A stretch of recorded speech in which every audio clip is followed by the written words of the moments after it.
അപ്പോ ഇങ്ങനെയുള്ള മഹാന്മാര് നമ്മുടെ സാന്നിധ്യത്തിലല്ല, അവര് മറ്റൊരു ലോകത്താണ്. അവരോട് അപേക്ഷിക്കാണ്. അങ്ങനെ അവർ ദ്വാർന്നാലോ ഈ ദ്വാക്ക് ഉത്തരം കിട്ടാൻ കൂടുതൽ സാധ്യത ഉണ്ട്. അതൊക്കെ ഇപ്പൊ ഇതിൽ ഉദ്ദേശമുള്ളൂ. നമ്മൾ തമ്മ പറയണില്ലേ?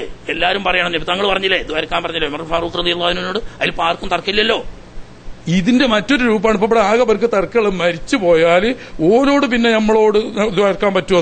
മരിച്ചു പോയതെല്ലാം കഴിഞ്ഞെന്ന് വിശ്വസിച്ചിട്ട് അതേ സമയത്ത് മരണപ്പെട്ടു പോയ ആളുകൾക്ക് മരണപ്പെട്ടതിന് ശേഷം നബി തങ്ങൾ ദ്വാരക്കുന്നുണ്ടെന്ന് പറഞ്ഞല്ലോ. അത് മാത്രമല്ല, ഇമാം അബൂദാവൂദ് റിവായത്ത് ചെയ്യുന്ന ഹദീസിൽ കാണാം, സൂറത്ത് തൗബയിൽ ഖുൽ യഅമലു വസയറല്ലാഹു അമലക്കും വറസൂലുഹു എന്ന ആയത്ത്, വൽ മുഅ്മിനൂൻ ഖുൽ യഅമലു വസയറല്ലാഹു അമലക്കും വറസൂലുഹു വൽ മുഅ്മിനൂൻ എന്ന ആയത്തിന്റെ തഫ്സീറിൽ ഇമാം ഇബ്നു കസീർ അബൂദാവൂദിൽ നിന്ന് ഉദ്ധരിക്കുന്നു, ഒരു മുഅ്മിനായ മനുഷ്യൻ മരണപ്പെട്ടു പോയാൽ അവന്റെ വീട്ടിൽ അവന്റെ കുടുംബത്തിൽ നടക്കുന്ന എല്ലാ കാര്യങ്ങളും അവന്റെ മേൽ വെളിവാക്കപ്പെട്ടുകൊണ്ടിരിക്കും. അങ്ങനെ തന്റെ ബന്ധുക്കളും സ്വന്തക്കാരുമായ ആളുകൾ ചെയ്യുന്നത് ഹൈറായ കാര്യമാണെങ്കിൽ അത് കണ്ടവർ സന്തോഷിക്കുകയും ആനന്ദിക്കുകയും ചെയ്യും.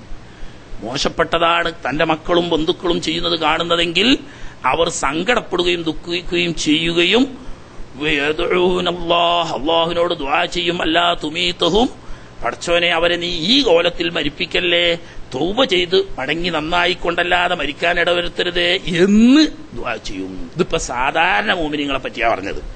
സാധാരണ മോമിനീങ്ങൾ അവരുടെ കുടുംബത്തിൽപ്പെട്ട ആളുകൾ മരണപ്പെട്ടു പോയാൽ ജീവിച്ചിരിക്കുന്ന ബന്ധുക്കൾ ചെയ്യുന്ന നല്ലതും ചീത്തയും അവരുടെ മുന്നിൽ വെളിവാക്കപ്പെടുമെന്നും നല്ലതാണെങ്കിൽ അതിൽ സന്തോഷിക്കുകയും മോശപ്പെട്ടത് കണ്ടാൽ ദോഷം പുറത്തുകൊണ്ടല്ലാതെ മരിക്കാൻ ഇടവരുതേ എന്ന് അള്ളാഹുവിനോട് നമുക്ക് വേണ്ടി അവർ ദുആ ചെയ്യുകയും ചെയ്യും എന്ന് നബി സല്ലല്ലാഹു അലൈഹി വസല്ലം തങ്ങൾ പറഞ്ഞതായി ഇമാം അബൂദാവൂദ് റിവായത്ത് ചെയ്യുന്ന ഹദീസ് ഇബ്നു കസീർ തൗബ സൂറത്തിലെ ഖുൽ യഅമലു വസയറല്ലാഹു അമലക്കും വറസൂലുഹു വൽ മുഅ്മിനൂൻ എന്ന ആയത്തിന്റെ തഫ്സീറിൽ എടുത്ത് ഉദ്ധരിക്കുന്നുണ്ട്. ഇതിൽ നിന്ന് തന്നെ മനസ്സിലാക്കുക, എല്ലാ മുഅ്മിനീങ്ങളായ ആളുകളും മരണപ്പെട്ടു പോയാൽ ഇവിടത്തെ കാര്യങ്ങളിൽ അവര് നിരന്തരം അറിഞ്ഞുകൊണ്ടും ബന്ധപ്പെട്ടുകൊണ്ടും ഇരിക്കുന്നു. നല്ലതിൽ സന്തോഷിക്കുകയും അല്ലാത്തതിൽ ദുഃഖിക്കുകയും ചെയ്യുന്നതിന്റെ പുറമെ നമുക്ക് വേണ്ടിയിട്ട് അവർ പ്രാർത്ഥിച്ച് അള്ളാഹുവിനോട് പാപമോചനത്തിന് വേണ്ടി ദുആ ചെയ്തുകൊണ്ടിരിക്കുന്നു. അപ്പൊ അതൊന്ന് ചോദിച്ച നിലയോണ്ട് ഇപ്പൊ ഏറുവാ, ഇപ്പൊ ഇതിന്റെ ഉള്ളിപ്പാകെ വരക്കാൻ പറയാതെ അതൊക്കെ അവിടെ പറഞ്ഞു കേടിയിരുത്തിയതാ.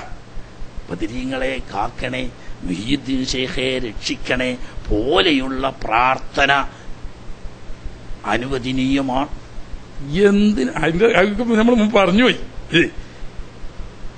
നമ്മളവിടെ അടക്ക കായ്ക്കുന്ന തെങ്ങ്, ആ തെങ്ങിന്റെ മുകളിൽ 2 കൊല അടക്കണ്ടായി, ഒന്ന് വിളഞ്ഞ് മൂപ്പായി, മറ്റേത് ഇളന്ന് വീണ്.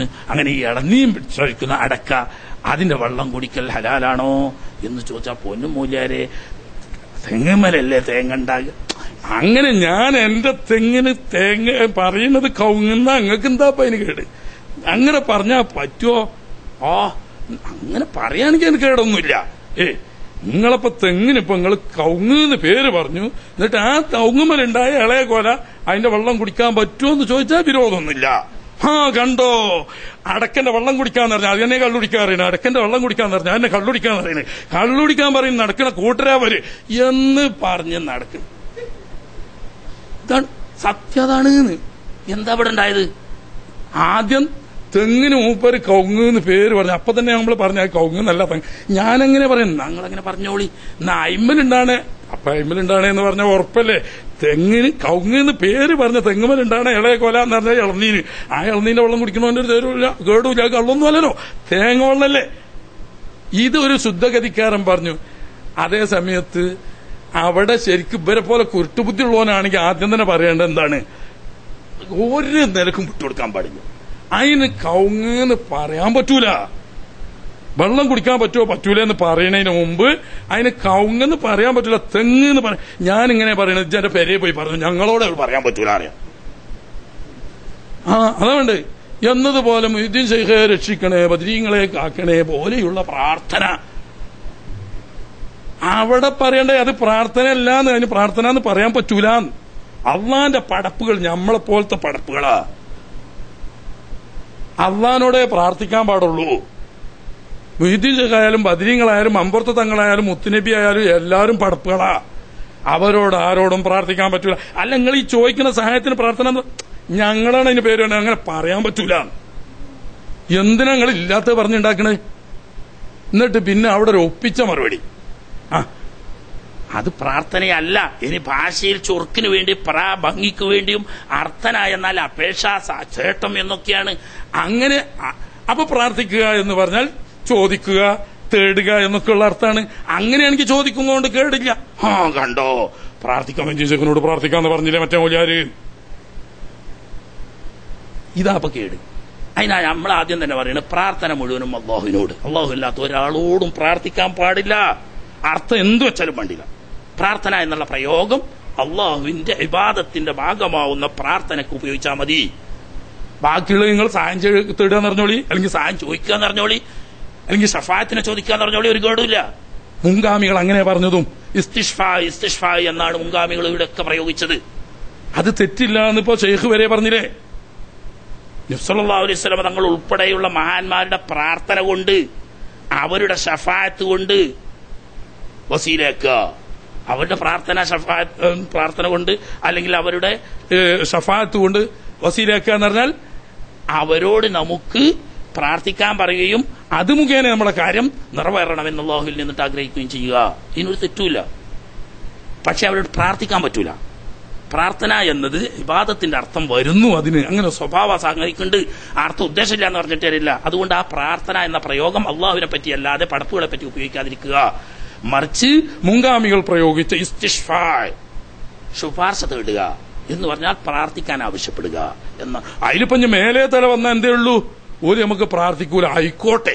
പ്രാർത്ഥിക്കൂല എന്ന് വന്നാലും പ്രാർത്ഥിക്കാത്ത ഒരാളോട് പ്രാർത്ഥിക്കണം ചോദിച്ചു നല്ലോണ്ടൊന്നും കാഫറാവൂലല്ലോ. ഇവിടെ വലിയ പ്രശ്നം ഇപ്പൊ അതല്ലേ. ഇനി ഓല് നമുക്ക് വേണ്ടി പ്രാർത്ഥിക്കൂല, നമ്മൾ ഈ പ്രാർത്ഥിക്കാൻ പറഞ്ഞ പോലെ അറിയില്ല, ഓല് കേൾക്കൂല, ഓല അതിനോട്ട് പ്രാർത്ഥിക്കൂല എന്ന് വെച്ചോളി. എന്നാ തന്നെ ഇപ്പൊ എന്തേ ഉള്ളൂ, നമ്മൾ അവരോട് ദ്വാരക്കാൻ പറഞ്ഞു എന്നല്ലേ ഉള്ളൂ. പടപ്പുകളോട് പടച്ചവനോട് ദ്വാരക്കാൻ വേണ്ടി ആവശ്യപ്പെട്ടു എന്നതുകൊണ്ട് ഒന്നും പറ്റൂല. ഏറ്റവും ചുരുങ്ങി അത് കിട്ടട്ടെ കിട്ടാതിരിക്കട്ടെ, അവർ പ്രാർത്ഥിക്കട്ടെ പ്രാർത്ഥിക്കാതിരിക്കട്ടെ. ഞാൻ കീപ്പിട്ട് ഇറങ്ങിക്കൊണ്ടാ പറയുന്നത്. അവർ പ്രാർത്ഥിക്കൂലെന്ന് തന്നെ വെക്കുക, അല്ലെങ്കിൽ നമ്മൾ ആ ചോദിച്ചത് അവർ കേൾക്കൂലെന്ന് വെക്കുക, അല്ലെങ്കിൽ അവർ അറിഞ്ഞിട്ടില്ല എന്ന് വെക്കുക. എന്നിട്ട് അവർ നമുക്ക് വേണ്ടി പ്രാർത്ഥിക്കുന്നില്ല എന്ന് തന്നെ വെച്ചോളി. എന്നതുകൊണ്ട് ഈ ചോദിച്ചതിനൊരു കേടും പറ്റൂല. കാരണം എന്താ, അള്ളാഹിന്റെ പടപ്പുകൾ മോമിനീങ്ങൾ തമ്മിൽ ദ്വാരക്കാൻ കൽപ്പിക്കപ്പെട്ടവരാ. അങ്ങനെ ഒരു മൂമിനായ മനുഷ്യൻ വേറൊരു മൂമിനായ മനുഷ്യനോട് ദ്വാരക്കാൻ പറഞ്ഞു, അതുകൊണ്ട് എന്താ ഒരു കേടുമില്ല. അപ്പൊ ഏറ്റവും ചുരുങ്ങി അതുകൊണ്ട് കുഴപ്പമൊന്നും വരാൻ ഒരർത്ഥത്തിലും ഇല്ല. പക്ഷേ വാക്ക് പ്രയോഗിച്ചുകൊണ്ടാണ് മോശാക്കിയത്. അള്ളാഹു ഒരുവനായ റബ്ബാണ് എല്ലാ ഹൈറിന്റെയും ഷറിന്റെയും ഉടമാന്ന് വിശ്വസിക്കാത്തവൻ മൂമിനാവൂല. ഈ വിശ്വാസം ഉണ്ടെങ്കിൽ എല്ലാ ഹൈറിന്റെയും ഷെറിന്റെയും ഉടമക്കാരൻ അള്ളാഹുവാണെന്നും ഹൈറും ഷെറും മുഴുവൻ അള്ളാഹുവിൽ നിന്നാണെന്നും വിശ്വസിക്കുന്ന ഒരു മുഅ്മിനായ മനുഷ്യൻ അള്ളാഹുവിന്റെ അടിയാറുകളോട് സഹായം ചോദിക്കുക എന്ന് പറഞ്ഞാൽ അള്ളാഹുവിന്റെ ഉടമയിലുള്ള ഈ സഹായം നേടിത്തരാൻ വേണ്ടി സഹായിക്കുക എന്ന അർത്ഥമേ അതിനുള്ളൂ. അതിന് മജാസ് എന്നാ പറയാ, അലങ്കാര പ്രയോഗം എന്ന്. അതായത് സബബിലേക്ക് ഇസ്നാദ് ചെയ്യുക എന്ന് പറയും. അത് ഖുർആനിൽ തന്നെ ധാരാളം വന്നിട്ടുണ്ട്. അതിൽ പെട്ടതായി കവിഞ്ഞൊന്നുമില്ല. അതുകൊണ്ട് ഒരു പ്രശ്നമില്ല. ആദ്യം ആള് മൂമിനാണോ നോക്കണം. മൂമിനാണോ, എല്ലാ ഹൈറും ഷറും അള്ളാഹുവിൽ നിന്നിട്ടാണ് നിങ്ങൾ വിശ്വസിക്കുന്നുണ്ടോ, ഓക്കെ. അതുണ്ടെങ്കിൽ പിന്നെ നബിമാരായാലും ഔലിയാക്കന്മാരായാലും മലക്കുകളായാലും ഒക്കെ അള്ളാഹുവിന്റെ അനുമതി പ്രകാരം അള്ളാഹു സുബ്ഹാനഹു വ തആലയോട് ഷഫാഅത്ത് ചെയ്തുകൊണ്ട് ഇവരുടെ കാര്യങ്ങൾ സാധിപ്പിച്ചു കൊടുക്കുക അള്ളാഹു തആലാനോട്. അതിനുവേണ്ടി ഷഫാഅത്ത് ചെയ്യുക എന്ന അർത്ഥമേ ഉള്ളൂ. അതേസമയത്ത് മൂമിനല്ലാത്ത ആളുകളാവുമ്പോൾ അത് പേടിക്കണം, അവരോടത് പറഞ്ഞു തിരുത്തി കൊടുക്കുകയും വേണം. ഇസ്തിഗാസ, ഇസ്തിഷ്ഫാ, തജവ്വുഹ്, തവജ്ജുഹ് എന്നൊക്കെ പറയുന്നത് എന്താണ്? ഈ വിഷയകമായി ഞാൻ ഒന്നും പ്രസംഗിക്കുന്നില്ല. മഹാനായ ഇമാം സുബ്കി റഹ്മഹുല്ലാ തന്റെ ശിഫാഉൽ അസ്ഖാം എന്ന പ്രസിദ്ധ ഗ്രന്ഥത്തിൽ ഇവിഷയകമായി വളരെ വസ്തുനിഷ്ഠമായി കാര്യങ്ങൾ വിവരിച്ചത്, അത് വായിച്ചതിന്റെ അർത്ഥം മാത്രമാണ് ഇന്ന് പറയുന്നത്. ഇത് സംബന്ധിച്ച് അഹ്ലുസുന്നത്തി വൽ ജമാഅത്തിന്റെ വീക്ഷണം, കാഴ്ചപ്പാട് എന്താണ് എന്ന് മനസ്സിലാക്കാൻ മറ്റേത് പണ്ഡിതന്മാരുടെ വിവരണത്തെക്കാളും ഭംഗിയായി സമ്പൂർണമായി ഈ വിഷയം സംസാരിച്ചത് ബഹുമാനപ്പെട്ട ഇമാം സുബ്കി റളിയല്ലാഹു തആല. കാരണം അദ്ദേഹം ഷെയ്ഖിന്റെ സമകാലികനാണ്. മുസ്ലിം ലോകത്ത് തന്നെ അക്കാലം വരെ തർക്കമില്ലാത്ത മഹാനായ തിരുനബി സല്ലല്ലാഹു അലൈഹി വസല്ലം തങ്ങൾ മറ്റ് അമ്പിയാക്കൾ, സ്വാലിഹീങ്ങൾ, ശുഹദാക്കൾ പോലെയുള്ളവരെ കൊണ്ട് തവസ്സുലാക്കലോ തശഫ് അഥവാ ഷഫാഅത്തിനെ ചോദിക്കലോ അതല്ലെങ്കിൽ ഇസ്തിഗാസ എന്ന് പറയുന്ന രണ്ടും ഒന്ന് തന്നെ, ഒരർത്ഥത്തിന് അതൊക്കെ വിശദമായിട്ട് പറയുന്നു. ഇത് അനിസ്ലാമികമാണെന്നും ഇത് കുഫ്രിയത്തിലേക്കും ഷിർക്കിലേക്കും നേരിട്ട് ചെന്നെത്തുകയോ അതല്ലെങ്കിൽ അതിന് കാരണമാവുകയോ ചെയ്യും എന്ന് ആദ്യമായി പ്രഖ്യാപിച്ച് പുസ്തകം എഴുതിയത് അദ്ദേഹമായിരുന്നു. അതിനു മുമ്പ് അങ്ങനെ ഒരു സംഭവം ഉണ്ടായിട്ടില്ല. അതുകൊണ്ട് ഈ വിഷയത്തിൽ സമ്പൂർണമായ ഒരു വിവരണം ബഹുമാനപ്പെട്ട ഇമാം സുബുക്കി നൽകുന്നു. രണ്ടുപേരും ഒരേ കാലക്കാരൻ ഒന്നിച്ച് ജീവിച്ചിരുന്നവരുമാണ്. പിന്നീട് വന്നവരൊക്കെ വിഷയമായി ചർച്ച ചെയ്തപ്പോൾ ഈ ഷിഫാഉൽ അസ്ഖാമിന്റെ ചർച്ചയെ അവലംബിച്ചുകൊണ്ടാണ് മറ്റു ചർച്ചകൾ. അപ്പൊ നേരെ ഷിഫാഉൽ അസ്ഖാമിൽ പോലാണല്ലോ മറ്റ് അതിനെ അവലംബമാക്കി ചർച്ച ചെയ്ത മഹന്മാരെ പണ്ഡിതന്മാരുടെ ചർച്ചയെക്കാളും ഭംഗി അടിസ്ഥാനപരമായി ആദ്യമായി ഈ വിഷയത്തിൽ പറഞ്ഞ വളരെ വിശദമായി ഇതുമായി തർക്കത്തിലുള്ള എല്ലാ വിഷയങ്ങളും ചർച്ച ചെയ്തിട്ടുണ്ട്. അതൊന്നും നമ്മളെപ്പോഴത്തെ വിഷയമല്ല. ഇപ്പൊ ഈ വിഷയം മാത്രം അൽ ബാബു സാമിനു ഫിത്തവസ്സുലി വൽ ഇസ്തിഗാസത്തി വത്തശഫ്ഉഇ ബിന്നബി സല്ലല്ലാഹു അലൈഹി വസല്ലം. ഇങ്ങനെയാണ് 8ാമത്തെ അധ്യായമായി താൻ പറയുന്നത്. തിരുനബി സല്ലല്ലാഹു അലൈഹി വസല്ലം പേരിൽ അങ്ങനെയുള്ളവരും ഇനി വീഴുമ്പോൾ എല്ലാ നബിമാരും ശുഹദാക്കള് ഔലിയാക്കള് ഒക്കെ പെട്ട് അതൊക്കെ വിശദമായി തന്നെ പറയുന്നുണ്ട്. ഷഫാഅത്ത് ചോദിക്കുക അഥവാ ഇസ്തിഗാസ ചെയ്യുക, തവസ്സുൽ ചെയ്യുക, ഇത് സംബന്ധിച്ചാണ് പറയുന്നത്. നോക്കാം. യാലം അന്നഹു യജൂസു വയഹ്സുനു അത്തവസ്സുലു വൽ ഇസ്തിഗാസത്തു വത്തശഫഉ ബിന്നബി സല്ലല്ലാഹു അലൈഹി വസല്ലം ഇലാ റബ്ബിഹി സുബ്ഹാനഹു വതആല. തിരുനബി സല്ലല്ലാഹു അലൈഹി വസല്ലം തങ്ങൾ മുഖേന ബിന്നബിയാണ് നബി തങ്ങൾ ഇടയാക്കിയെന്നോ നബി തങ്ങളെ കാരണമായിന്നോ നബി സല്ലല്ലാഹു അലൈഹി വസല്ലം തങ്ങൾ മുഖേനയെന്നോ നബി തങ്ങളുടെ ബറക്കത്ത് കൊണ്ടു എന്നോ ഒക്കെ പറയാം. ഭാവിന് ഈ അർത്ഥങ്ങളൊക്കെ വരുന്നതാണ്.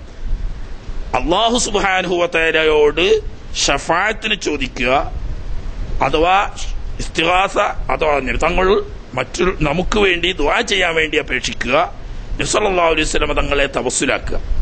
ഇത് ജായിസാണെന്ന് മാത്രമല്ല, അത് യഹ്സുനു അത് നല്ല കാര്യവും ആണ്.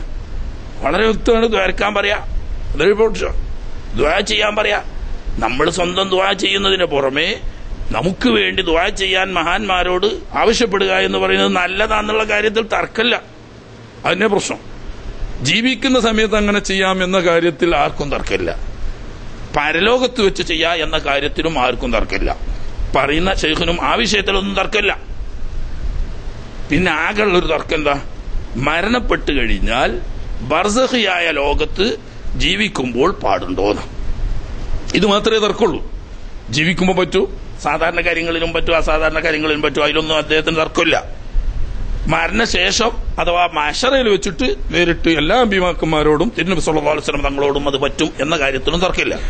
പിന്നെ ആകെ മരിച്ചു കഴിഞ്ഞാൽ പരലോകത്തെത്തുന്നതിന്റെ ഇടയ്ക്കുള്ള ഒരു കാലഘട്ടമാണല്ലോ ഈ ബർസഖ് പറയുന്നത്, ഖബർ ലോകം. ആ കാലത്ത് പാടില്ല. ഇത് പാടില്ല എന്ന് കണ്ണും ചിമ്പിയാണ് പറഞ്ഞതല്ലാതെ എന്തെങ്കിലും ഒരു തെളിവ് ഇതിന് പറഞ്ഞിട്ടില്ല. അവിടെ പ്രശ്നം. ഒരു കാര്യം പറയുമ്പോൾ ഇതിനൊരു തെളിവ് വേണ്ടേ? ജീവിതകാലത്ത് ഓക്കെ ഇത് തർക്കമില്ല, അതിന് തെളിവും അദ്ദേഹം ഉദ്ധരിച്ചു. പരലോകത്തൊക്കെ അതിനും തെളിവ് ഉദ്ധരിച്ചു. ഇതിന്റെ ഇടക്ക് പാടില്ല. എന്തുകൊണ്ട് പാടില്ല? ഖുർആനിൽ നിന്നിട്ട് ഒരു ആയത്ത് ഉദ്ധരിച്ചുകൊണ്ട് പറഞ്ഞിരിക്കുകയാണെങ്കിൽ നമ്മൾ സമ്മതിക്കും, ഒരു തർക്കമില്ല നമുക്ക് വിഷയം. അതല്ലെങ്കിൽ നബി സല്ലല്ലാഹു അലൈഹി വസല്ലം തങ്ങളുടെ ഏതെങ്കിലും ഒരു സഹീഹായ ഹദീസ് ഉദ്ധരിച്ചുകൊണ്ട് പറയുകയാണെങ്കിൽ അവിടെയും തർക്കമില്ല. അതല്ലെങ്കിൽ മുസ്ലിം ഉമ്മത്തിന്റെ ഇജ്മാ ഉദ്ധരിച്ചുകൊണ്ട് പറയുകയാണെങ്കിലും തർക്കമില്ല. ഇങ്ങനെ ഒരു തെളിവുമില്ല. അത് പറ്റൂല, അത് പറ്റൂല. അങ്ങനെ പറഞ്ഞാ പോരാ. എന്തുകൊണ്ട് പറ്റൂല? മറ്റേ രണ്ടും പറ്റുമെന്ന് പറഞ്ഞതിന് ന്യായം പറഞ്ഞല്ലോ. എന്നാ അത് പറ്റൂല എന്ന് പറയുന്നതിന് നിങ്ങൾ ന്യായം പറയും. ഈ ഇടയ്ക്ക് മാത്രം എന്താ ഒരു പറ്റായി? അതാ പ്രശ്നം. അപ്പൊ അത് ഇവിടെ മുസ്ലിം ഉമ്മത്തിന്റെ വീക്ഷണത്തിൽ ഈ 3 സന്ദർഭത്തിലും ജായിസാണെന്ന് മാത്രമല്ല അത് നല്ലതും ആണ് എന്നാണ് പറയുന്നത്.